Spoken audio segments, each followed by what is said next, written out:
everyone, and welcome back to the SBK betting podcast, where we've got to the ultimate, Europe's richest race. Qatar Prix de Triomphe will be underway on Sunday at ParisLongchamp. And well, there's been more about the horses that haven't been running, and less about that, more about those that are running. There's been so much drama in the build-up to this race. Will they, won't they? And then, of course, the late non-runner of the Australian Supermare, Very Elegant. Sad though it is, we still, I feel, have a very strong lineup of 20. And Luxembourg currently heads the betting for Brian Moore, Aidan O'Brien at 7-2. Has got stall 8 to come out of. Alpinista, the wonder mare for Kirsten Rousing, Sir Mark Prescott and Luke Morris, is 9-2. She comes out of stall 6. And Torquato Tasso, last year's winner, is 13-2, along with Vadeni, who's a bit of a surprise late addition to this field. We've also got Ernesto at 8-1. Title holder for Japan is 9-1, and Westover with Rob Hornby jocked on at 10-1. Bigger prices for the rest of them. We'll get into the thick of it because it always needs a lot of attention, this race. TC, I'll come to you first. From a general overview of this race, how do you feel? What kind of race do we have in terms of the greats that we've seen in the past? And what are your thoughts on Very Elegant, very quickly? You know, she's obviously a big miss from the race. She would have brought that southern hemisphere form that we don't necessarily always see in the Prix de Triomphe. I mean, she wouldn't have won, right? I can't see her even finishing in the frame if she was in this race. She's disappointed on the 2 European starts, but obviously she would have brought that extra factor. That's something that we miss in races like this. We see it at the Breeders' Cup. You get European, you get Japanese, you get American.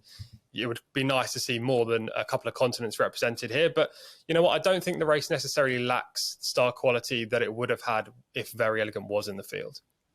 Yeah, it's she would have had a bit of spice, but whether she had a huge chance in this race, I was questioning it, doubting it at all. But we do have horses coming into it in huge form. The 3-year-olds as well. There's a good quality lineup of 3-year-olds, but perhaps it's the older horses and the likes of Alpinista, who has been essentially laid out for this race since the end of last year, and possibly could have even won this race last year had she run in it, is the type of horse that plenty are looking forward to see. Ross, I'll come to you first for your selection and also your thoughts on this field and the shape of it.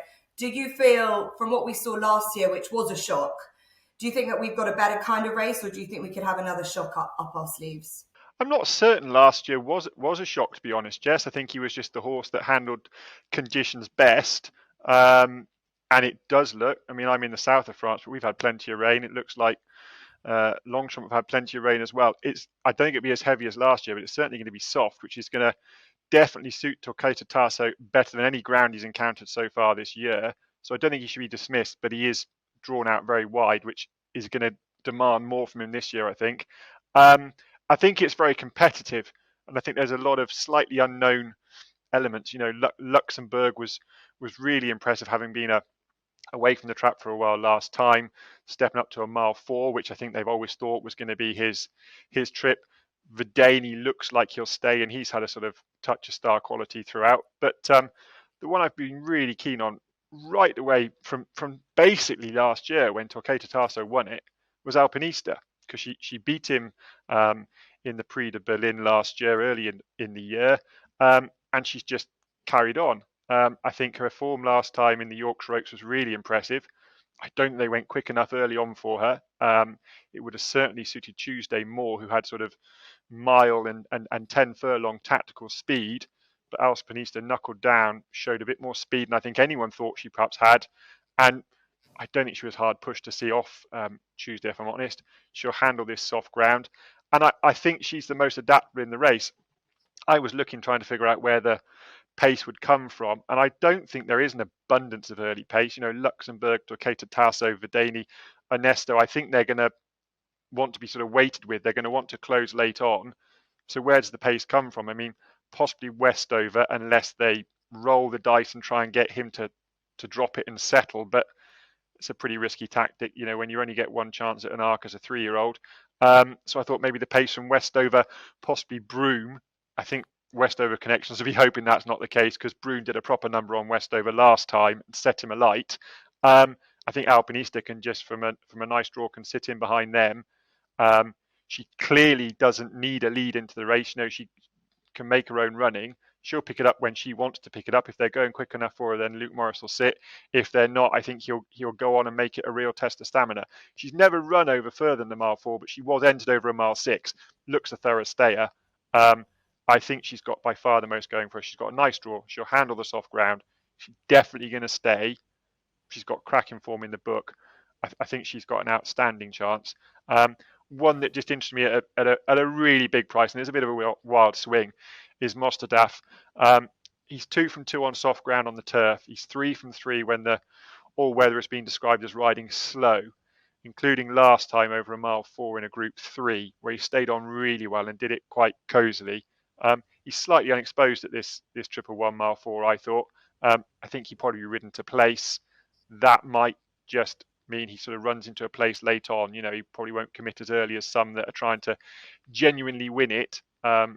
Around about 50 to 66 to 1, I thought he was not to be dismissed, because he will handle the ground, and I think plenty here won't. Yeah, intriguing about the ground. They're expecting a lot of rain on Friday, whether that will change it up, but they've also been watering, haven't they? So that's been slightly controversial too. It's interesting what you say about Alpinista. One thing, your breeding, your pedigree so well. She, of all of them, even though she's bifrancal and they can be headstrong, she seems to be, if you look through the field, the most uncomplicated horse of the field. She seems to, you can put her wherever you want. She's also improving clearly, like her granddam did, as she gets older. Whereas a lot of the lead protagonists have question marks about how headstrong they can be, Westover being one. Luxembourg, he's still fairly fragile. You've got the likes of Ernesto and Vadeni, whether they definitely stay. So if you narrow it all down, she's the one that's fairly obvious, really. Yeah, if it comes down to a fight, I mean, Luxembourg was impressive last time. He's never carried my money because I just don't like his head carriage. It just doesn't work for me. It clearly works for him, but if it comes down to a fight, her versus Luxembourg, she's got bags of attitude, bags of desire. I think she'd beat him in a straight dogfight all day long. Yeah, and the other little tiny factor which might just help her, especially in a fight at the end, is the sex allowance that she does get to, which you can't forget has helped a lot of mares in the past. So Alpinista has an extremely strong chance, and one that I'm hopeful for as well, Ross. I think it's a seriously good case for a mare that's just done absolutely nothing wrong. But do want to touch on this Vadeni point, and TC, I'll come to you next, because I was surprised to see him in this field. I remember speaking to Jean-Claude Rouget back at Sandown Times, saying, the only reason why they were coming over to the UK and Ireland was because these were all the races for him.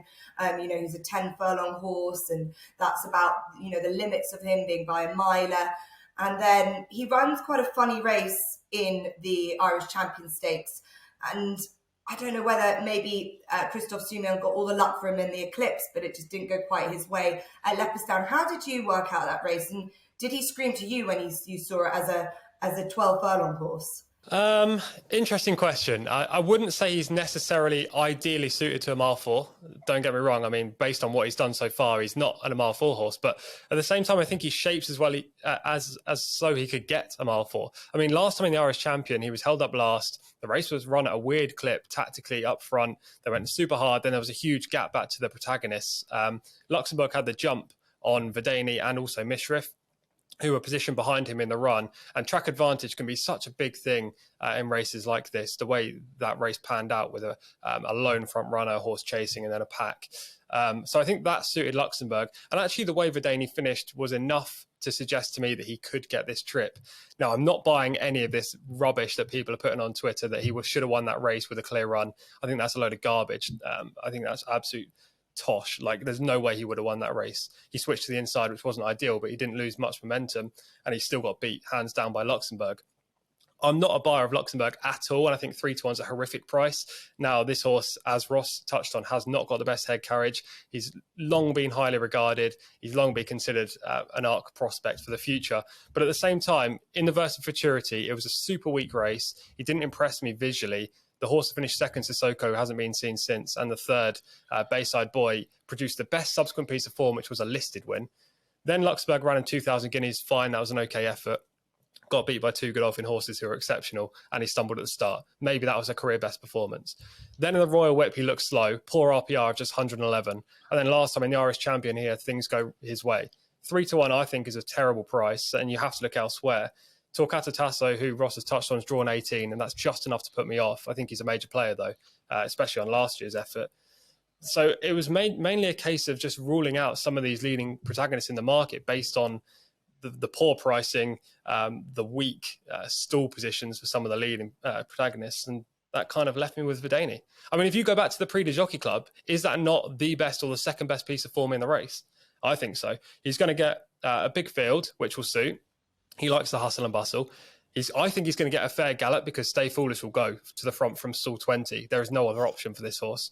And I think that'll set the field alight. I think there'll be a couple that will also want to be well positioned. Vadeni will be out the back, and that'll suit him. And he's back on home soil for the first time in a long time, which again is another tick in the box. So at a double figure price, I'll take my chance. Okay, then 2 questions for you then. Why not Onesto if you like Vadeni, who's finished in front of him, who clearly was unlucky in the Prix du Jockey Club? And you haven't mentioned any reason why you're against Alpinista. Alpinista, her best RPR is 1-2-1, and that came in the Yorkshire Oaks when she beat Tuesday. If you look back at the last 10 winners of the ARC, the worst of those on RPRs was 1-2-2. So she has to produce a career best. As a 5-year-old mare, I'm not sure that's going to happen. And Onesto, I thought Onesto's got a good chance, but around the same price as Vadeni. And also in the Irish Champion, there was no excuses for Onesto. Onesto was in front of Vadeni, level with Luxembourg, got beat by Luxembourg. So it's hard to make a real case that he can reverse that form and hold off the two that weren't ridden as efficiently. Interesting. I just want to try and rule out anything just try and make sure that we've gone through it as much as we can, because obviously this race just surprised us all last year, and you can't take away anything from any of these horses. They're all here for their credit and their merit. Westover, I assume we all feel maybe he's not quite there yet as a horse. The last run, Ross, maybe your thoughts. The last run at Ascot, it was frightening what he did out in front. He'll really need them to go a good clip, but it's likely that will happen. Just why not Westover? I think he's got plenty of talent, but yeah, that he was. I mean, there's being keen, and then there's being wild, and he was wild, really. I mean, I think he was sort of pretty much bolting with Colin Keane at the time. You have to say Ralph Beckett's had a really good season. He's not one to go tilting at windmills. I think they like this horse a lot. They wouldn't run him if they weren't confident that they sort of got the lid back on him. But again, you're traveling abroad. It's just enough to put me off at the price. Like if he was a overpriced sort of outsider, you definitely give him a chance because he's got bags of ability, but it really put me off how he ran last time. I thought it was pretty disgraceful, his sort of behaviour through the race. And he then ran himself to he finished very tired. He ran himself to a stop. I think 3-year-old, big unfurnished 3-year-old is enough to put me off. Yeah, I'm with you. I really would love it for Rob Hornby. Really will. I think he so deserves to have this ride now, but I just don't know if he's the finished article yet.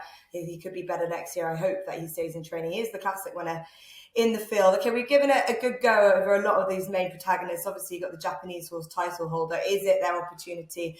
Just got to think that the ground might just go against him now. I can see TC nodding as well, but it's worth mentioning that obviously the Japanese put their best of their best in this race, and title holder is that. But Vadeni for TC, Ross with Alpinista, which I'm going to agree as well. I think that this mare has got every opportunity to be a lot better than these. She's shown herself well capable against the Colts in the past. I think she's been expertly handled this season to give her the most amount of breaks, to take her abroad, just to keep her sweet.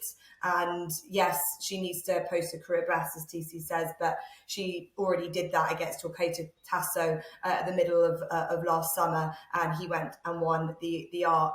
One horse I'm just going to select as a real wild one outsider is, if you do like Alpinista, is Mendocino, and if you do like Torquato Tasso as well. This horse beat Torquato Tasso last time at a big price in Baden-Baden in the Group 1. Was also just behind Alpinista last November as well in another Group 1 in the Von Bayern. So he's no slouch.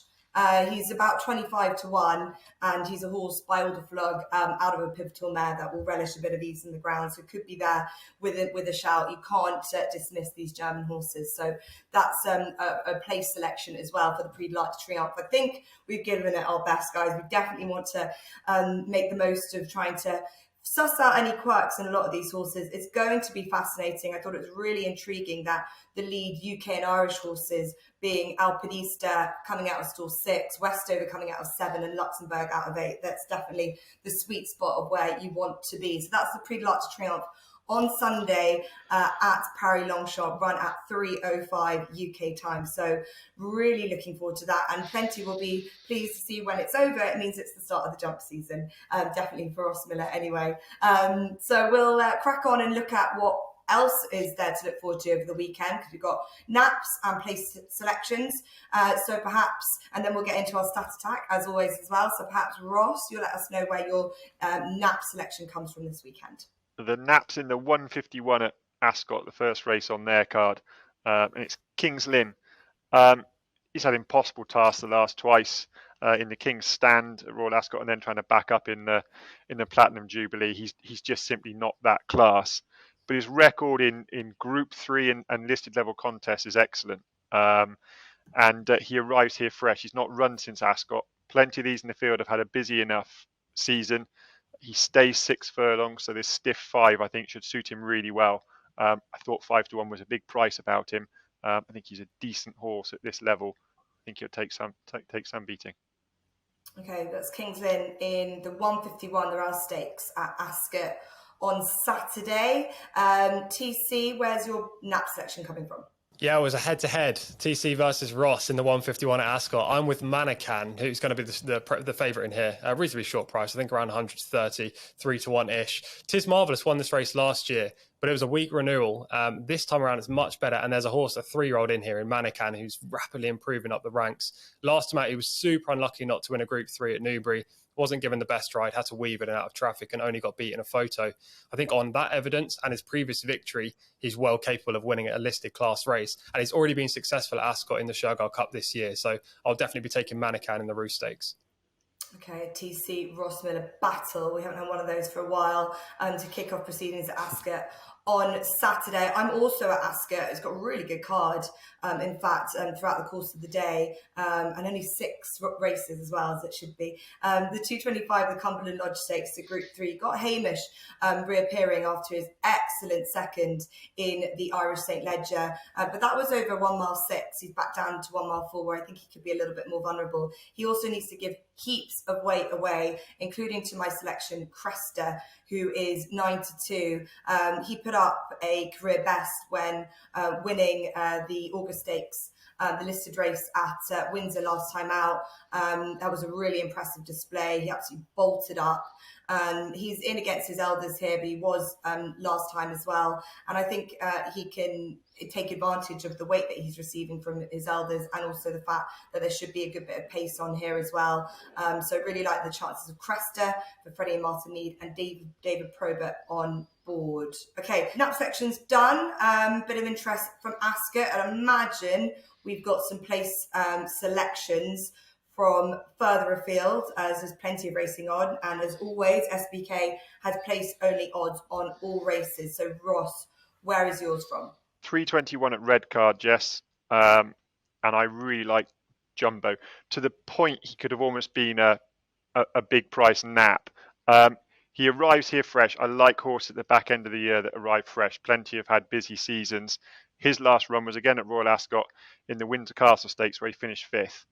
That's worked out really well. Obviously, Little Big Bear was a emphatic winner.